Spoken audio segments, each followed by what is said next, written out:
Creative Speaks gives young people the platform to allow their voices to be heard when speaking on things that impact their lives. Our podcast is talking about social injustices from the young point of view. The podcast is about social issues and what's happening in the world, and young people talking about it from their point of view. Our goal is to inspire young people around the world, to inform young people about problems and social injustices currently happening in our society today.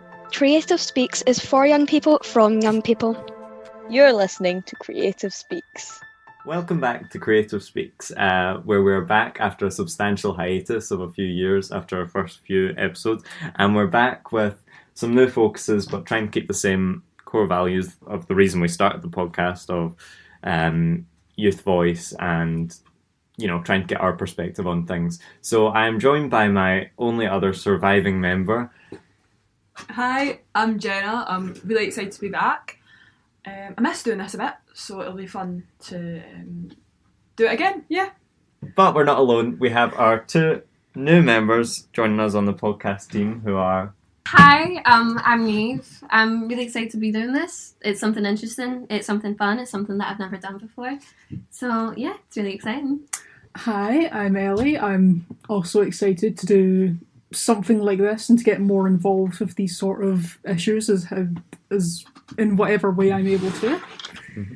And I think we're all here because we're driven by the same passion for change and getting kind of young perspectives in the conversation with a lot of issues going on in the world right now. And also equally, we're all very interested in creating a more informed youth to lead the world in the coming years. So a new regular feature of the podcast that we're going to add is a segment called What's Up, where we're just going to talk about things that have been going on in our lives, things that have been going on in the news and the media, and it's just a chance for us to have discussion about what's going on in the world around us. But for this episode, we're going to keep it to what we hope our plans and our aims for the podcast going forward are going to be.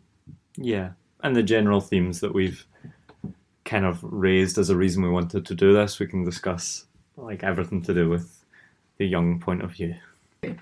So with that in mind, I think I shall ask Jena first. What is up? As I said, I'm really excited to be back, and I think, with the focus on youth voice, I have applied to all my universities and I'm doing politics, and that's kind of my goal, is to go into politics in life, and that's why I'm really excited about this, being able to do this and be able to discuss youth voice, because youth voice is so important in politics, and we're going to be the people running the world one day, and we need to be able to make informed decisions. And I think that being able to do this that's my main aim for this podcast, is informing peers about the importance of politics. Just when you were saying that about applying to unis, I think it'd actually be really good if we could just, because we're talking about it from a young point of view, do we want to say what age we are? Just so that people aren't guessing. So people don't think that we're secretly all 40-year-olds. Yeah. Watching that movie. Was it Orphan? Have you not seen that? Oh, it's this 4-year-old woman that everyone thinks she's a child, and she was adopted, and she kills her family or something. Oh, yes. Yeah. Was that not based on a real story? And it turns out she was actually a child, and they were just really horrid to her adoptive parents. Oh, okay. So that took a turn, but so I am 16 and I am in 5th year. I am 15 currently. My birthday's next week though, next Thursday. And I'm also in 5th year. I am 16 currently. My birthday is 3 days after Niamh's, 4 days maybe, and I'm in 6th year. And I am 20. I am long out of school of any kind. But will also provide a great perspective. That sounds sarcastic. Will also provide a great perspective. Totally. Cool, you're thinking about the future of the world. The only thing going on in my life is that Wicked comes out tonight. I don't think I'm going to get to see it. Well, not Well, I don't know. I've not got plans to see it. Is all I'm saying. If not like you'd it's mentioned out that for 2 earlier, days. then I would have said I'm gonna talk about Wiki coming out because I think that's very important to the youth of today. I'm so excited that I'm going for my Jonathan Bailey birthday. in a musical movie musical. Is it musical movie or movie musical? I think movie musical. Well, it's a musical movie, is it not? Because It's a movie based off of a musical. It's based off of a book. Have you read Which the is based I'm off of a not film. No, I read like a chapter or two of it. It's based off a film. Yeah, Yes, it's even more meta. Wicked. Yes! Oh god! Wizard of Oz. Yeah. There's so many layers to this. So Wait, the Wizard of movie Oz. Oh, is based so off of So- book. no, the movie is based off of a musical that's based off of a book that's based off of a movie that's based off of a book. Okay, so great way to start the podcast. Not getting recorded, I don't think. No, That it is. Yay! That's great that you did that without thinking it was being recorded. Shows were very genuine. So, what's up? Yeah. I think, as you were saying, youth voice is incredibly important because as teenagers or as young people, we're really the only ones that understand us. Because I don't know about anybody else, but my mom always says this thing where, like, I was a teenage girl once too, but she wasn't a teenage girl at the time that I'm a teenage girl. So she had a different experience to what I'm currently going through. So it's really interesting to hear from other people who are going through the same experiences as me and other people who have already been through those experiences at a different time. So it'll be really interesting to see different perspectives and different point of views. Alex, what's up? What's up with me? Well, I think I'll very much a driving force, although I am interested in getting the youth voice out there. I also think that there's, due to the rise of social media and stuff, I think there's a disproportionately high number of misinformed people in my generation who maybe they aren't equipped with the correct tools to understand everything in the world, because the world just is so complicated, especially right now, and there's so much happening, so many issues, conflicts, kind of polarization of different people.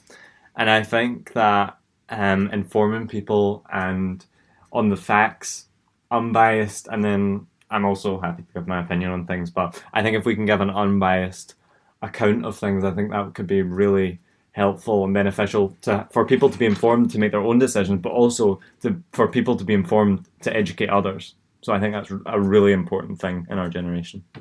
So, Elly, what's up?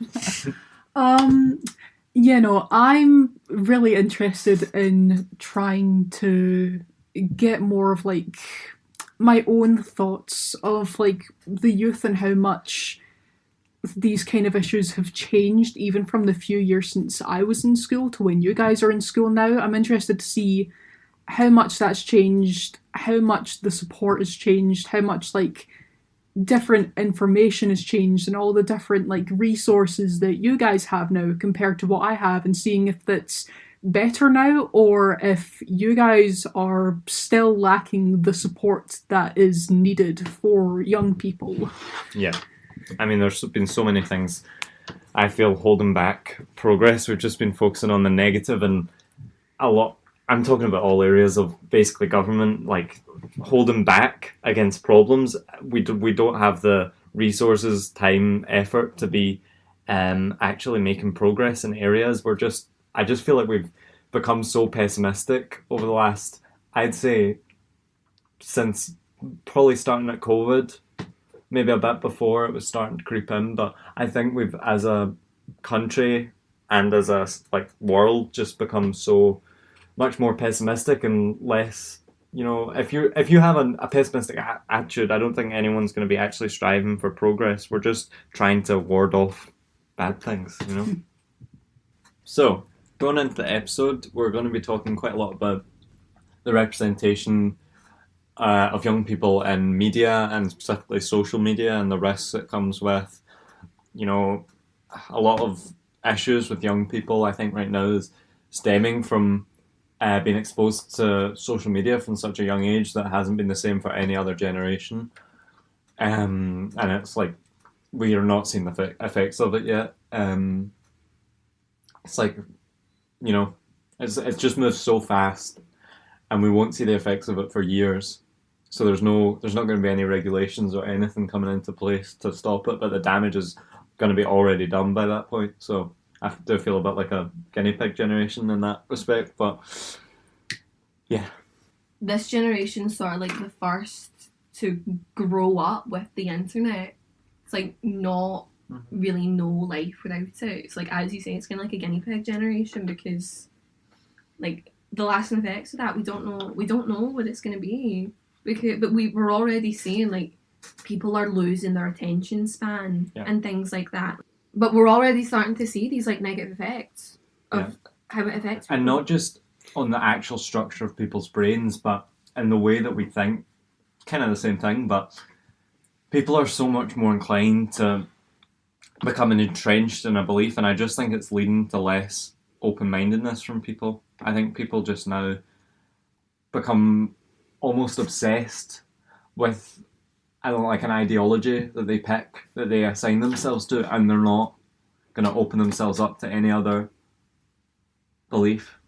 Yeah, I think especially with that, I think social media exacerbates that so much, because people are beginning to believe that their beliefs are the only beliefs. Yeah, because they start following certain people with similar like ideologies, and they like things and they look at things, and they fall into this like massive echo chamber and begin to believe everybody believes the same way as them. So they must be right, because they don't see anybody else with any other views, and then it becomes this like, it comes offline and it comes to people in person, and they'll realise, hey, not everybody thinks this way, and then like conflicts, like major conflicts can arise from that. Like not major conflicts, but it's the sort of idea that like you have to pick a side on something. Like multiple things can be true at the same time.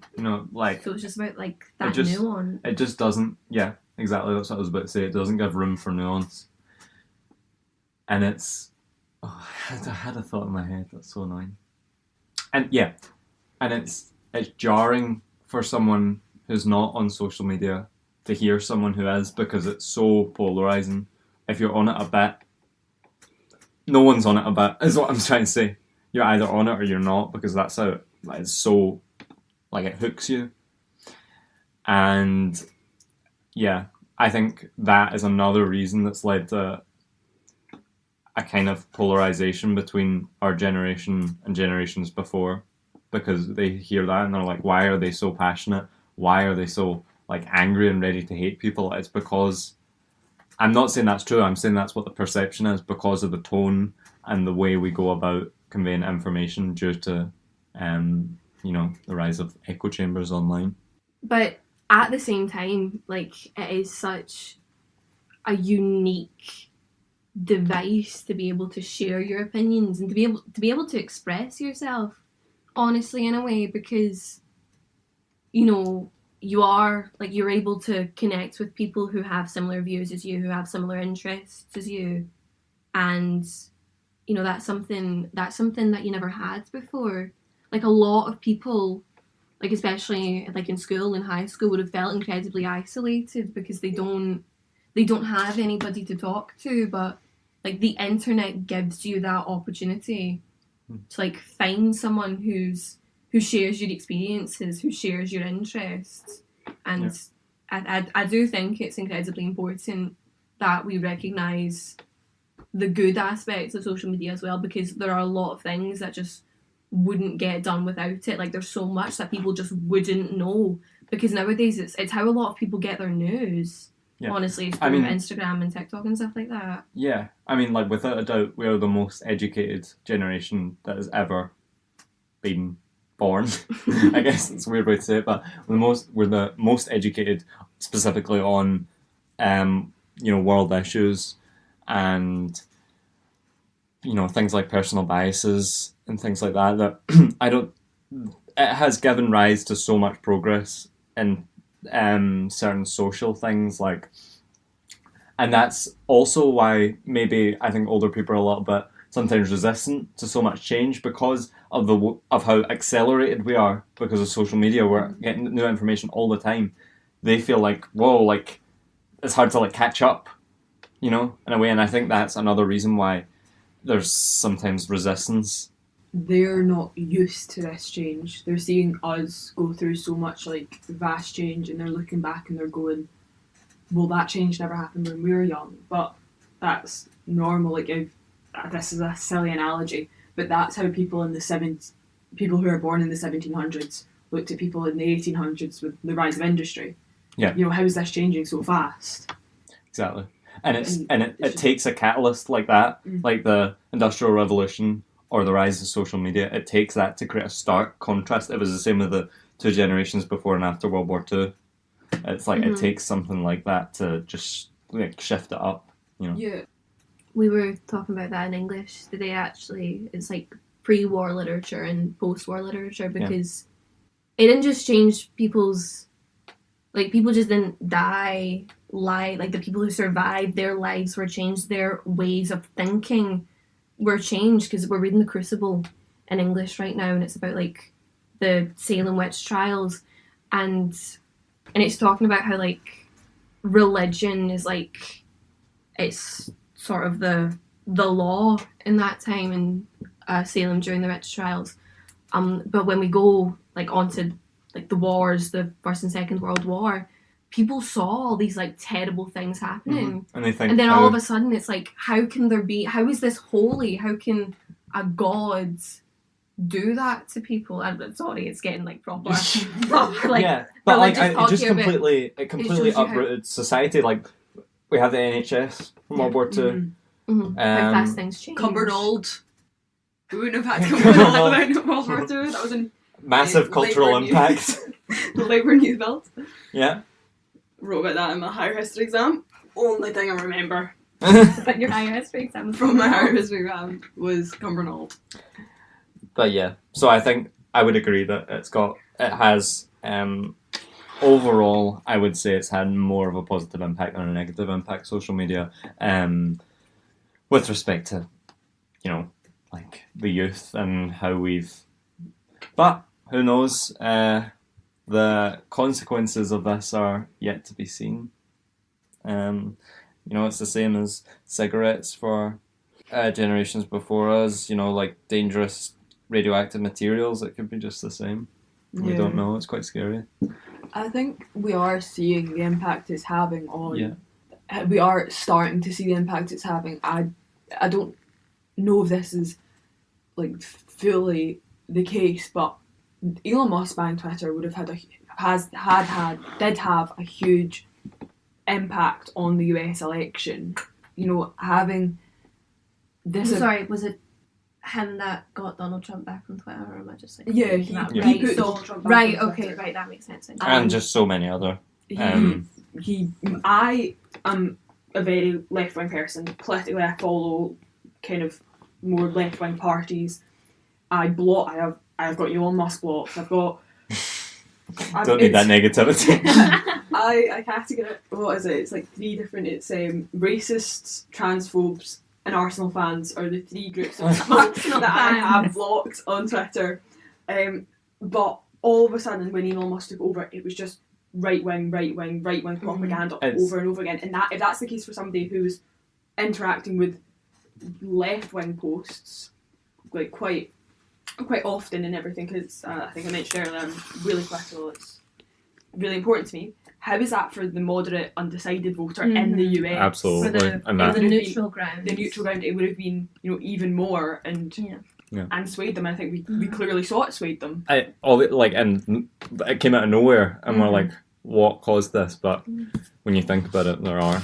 Like, if we're talking about social media as how people are getting their news and stuff, if you're going onto the internet to like see who you should vote for, like to get other people's opinions, and that's the type of information you're being bombarded with, then yeah, obviously it would have an effect. Elon Musk, he said, when he bought Twitter, he said, I'm going to make it, or X, should I say, I'm not calling it X.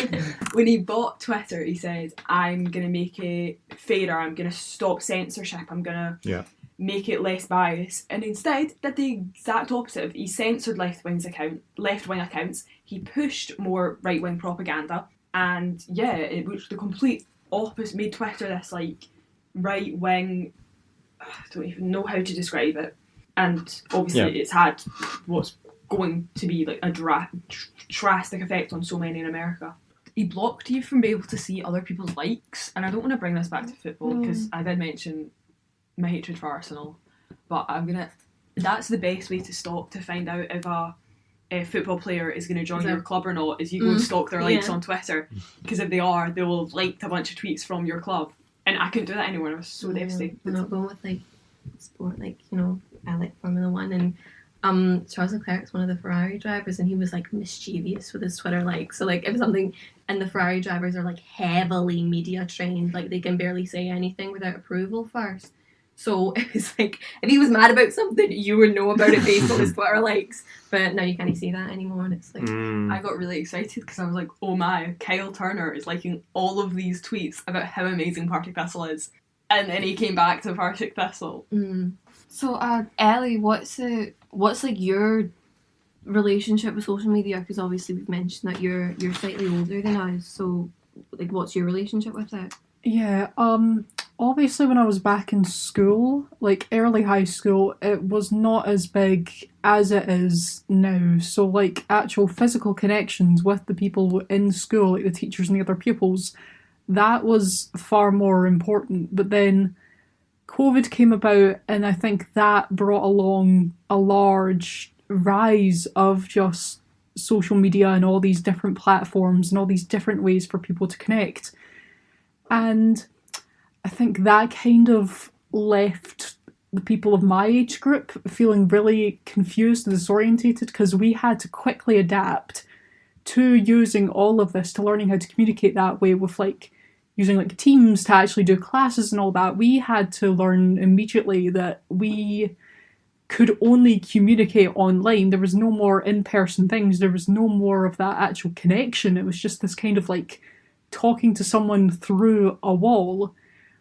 And so I think then when we actually got back to school, it was harder actually to then continue to talk to people in person. We had to get used to doing it online more, and because of that, my generation has kind of gotten a bit more used to all these different social media platforms. They've kind of like fully thrown themselves into it just in case, because it's become the new normal for them now. Even though it was really hard, it's just what they've had to adapt to. So like, even though they've lost a lot of the physical skills they had with interacting with people, which is bad, they've also developed a lot of good skills with being able to like actually express themselves more vibrantly online with all these different resources that they now have access to.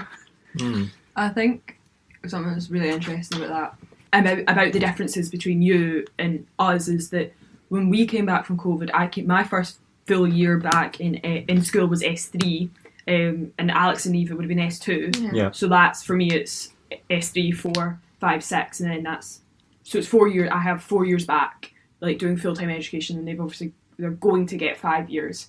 And I think that makes it really interesting, because we had the ability to kind of go back to how it was and get used to that, having these, you know, developing these kind of in-person skills that you were talking about, whereas you and other people your age maybe didn't get that opportunity in comparison to us. Exactly, yeah, because for us, by the time we got back, I was in my 5th year of high school by then, so we only had like a single year left, and we'd just lost so many resources for us. You know, the teachers were more focused on the younger years instead. We were just going to have to get tossed out, which is why I didn't even stay into my 6th year. I chose to leave a year early just so I could get to college, so I could try get more skills instead, because at that point, because of COVID, the school had just absolutely became in ruins. It just couldn't handle taking care of us while nurturing the younger generation.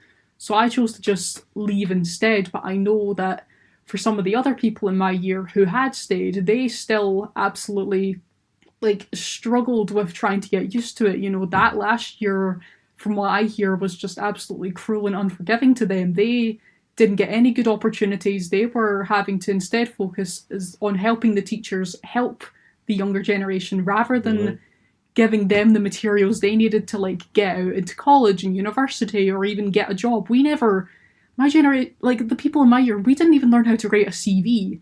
We didn't learn interview skills. We didn't learn any of that. We didn't have the time to do that because of COVID. So we were just kind of like pushed out the door as soon as we could when we got back. So then the teachers could get their resources back and focus more on the kid. Exactly. Do you feel start they fresh. gave up on you? They did. They absolutely did. They gave up on us. Like, everything got ruined. From what I hear, like, I'm glad I left a year early, because even like the head teacher, he gave up. He left the school for 4 months without saying a word to anyone. So for 4 months, my high school was left without a head teacher.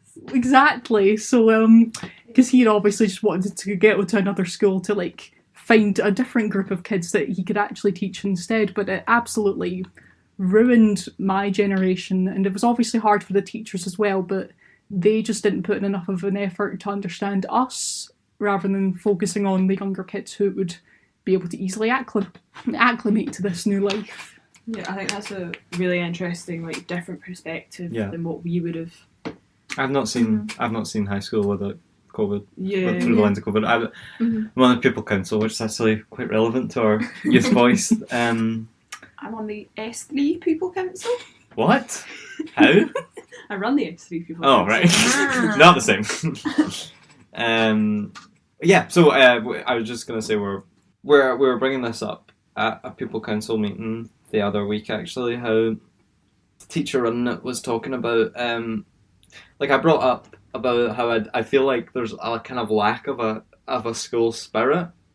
I see glimpses of sometimes at events and stuff where people feel maybe a slight like sense of belonging or like they're part of something in the school, but I think for the majority of the time people feel completely disconnected. And he was saying he thinks that's from COVID. He said that before we used to do, and that's how you do it. You do these events, like fun, like the idea that you're part of a community that is, you're not just there to churn out results and contribute to the school's ranking. Like you're there to, you're part of a community that enjoys being around each other, you know? I go to the same school as Alex, but obviously a year above, and my head of year who runs all of it's the captaincy team, so we've got school captains, vice captains, house captains, and BGE ambassadors. That's like S1 to 3, so that's what I do. I look after the younger years, and she's very, very passionate about making us all work together to try and get that school spirit back. But it's,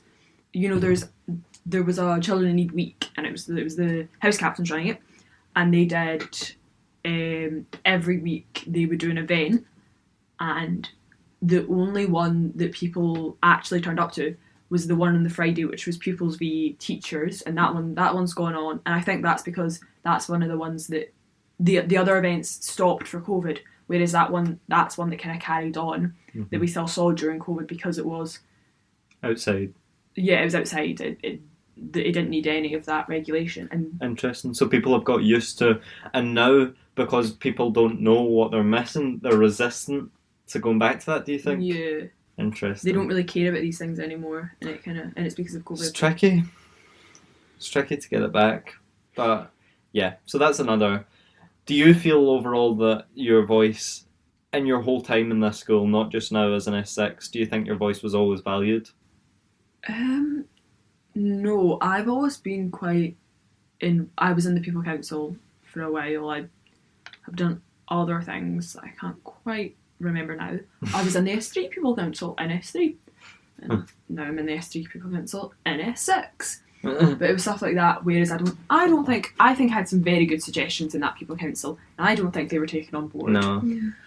No, I haven't seen any changes come out of any People Council meeting I've ever been to in my whole school career, which is quite. And teachers like to. I sometimes have felt in the past that teachers like to go into it thinking thinking our suggestions will be unreasonable. They're ready for us to present problems when we go to it. Like I think one of my pupil council meetings, they started out by saying, okay, before you say it, if it concerns the layout of our building, if it concerns this, and I was like, you're coming into this with the expectation that what is supposed to be our voice, you've come into it saying, you can't talk about this, you can't talk about that, and I was like, how can you not see how that would come across and how that would make us feel as a part of, like, as what's supposed to be a group of 10 of the entire year that we're supposed to try and represent, but I don't know. I just feel like the tone is always completely off, and it always feels, when I go to these meetings, maybe not as I've got up the school, but especially when I was younger, when I think it probably counts a bit more, maybe, because I definitely, you know, you find your place in the school as you go through, and you just settle into a routine, but they're coming into it fresh, and they're going to have new ideas, you know? I think that's, like, a big thing with, like, we talk about youth voice and stuff, is that people who are older, not when it comes to people who are maybe our age or older than us, that are still, you know, their voice still counts as youth voice, but the youth voice of people younger than us is still really important. But they are young, you know, they're not just youth, they're young, 12-year-olds, 13-year-olds, and maybe the youth voice needs to be supported by people who are older, by people who are our age, like, when it comes to them, because they're not always going to be able to come up. A 12-year-old isn't going to come up with the solution to a problem they have, if it's a big problem, because they are 12. So Exactly. it should be the... I've been told you're presenting problems, not solutions before. Yeah. And I'm so like... we need to, people our age, people older than us, I think we need to all work together to help these people who are younger than us, these, like, children, kids who are younger than us, help them find solutions so that their voice can still be heard. Does that make any sense? Yeah, so I think we'll probably wrap up there. So hopefully that gives you a good taste of what we're going to be doing on the podcast moving forward. We started off talking about social media, and we kind of went all over the place talking about Elon Musk and Arsenal and The education system. yeah. I do think it's important because while this seems separate, all these different things are linked together. Yeah, exactly. And it's all about this focus that we're trying to convey to you in this podcast, which is we are passionate about young people, and we want to see our generation the best it can be, and the best equipped to deal with our world, which is becoming increasingly turbulent. So on that cheery note, we can finish up. I think that went really well. I think it was a very worthwhile discussion. We got a lot of different viewpoints. Yeah, I think this is obviously our first episode back, so maybe we won't go off. Maybe I won't go off in as many tangents about Arsenal Football Club, but you know, in the future. But I think we still got to talk about different things that we're quite passionate about, and I think that's very good and very important. Yes. Yeah, it's definitely helped to kind of open up more about any further things that we can talk about as this podcast continues, and it's kind of set a good baseline for us to see just what kind of information each of us can bring to the table and all the different opinions we could offer to kind of form some better ideas of how to help out other young people who will be listening in. And obviously we are not the youth, we are just a small part of the youth, so if you're wanting to get in touch with episode ideas, we'll be covering a wide range of things. If something happens in the news, we might want to do an episode on that, or if we're just thinking, I've been thinking about this a lot recently. But also, if you're thinking of an idea that you want discussed or informed about, get in touch and we'll try to incorporate it into the podcast in whatever way we can. So, has got anything else to say? I think I'm all good. That went well. Yeah. You've been listening to Creative Speaks. Join us next time to hear more of what's going on inside young minds.